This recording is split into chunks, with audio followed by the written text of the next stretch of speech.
מי דואג ליהדות בתל אביב? אם לא שש"ס דואגת להם, לא היה כלום. אנחנו צריכים גם כן להצטרף. אז למי אנחנו צריכים ללכת להצביע? לש"ס דואגת לכולם. ובפרט הנציגים שיש לנו בתל אביב, הקדוש ברוך הוא יברך אותם, אנשי חיל, עושים הכל בנאמנות, ויש להם הצלחה בסייעתא דשמיא בלי גבול.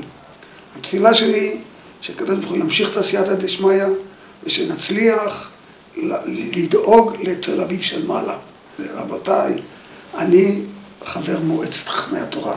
בתור חבר מועצת התורה, אין לי שום נציג, שום מעמד לאף אחד, רק לאנשי ש"ס.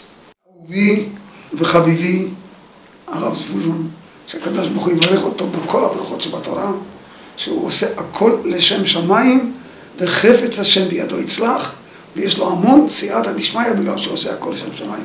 ש"ס, נותנים את הנשמה לתל אביב יפו.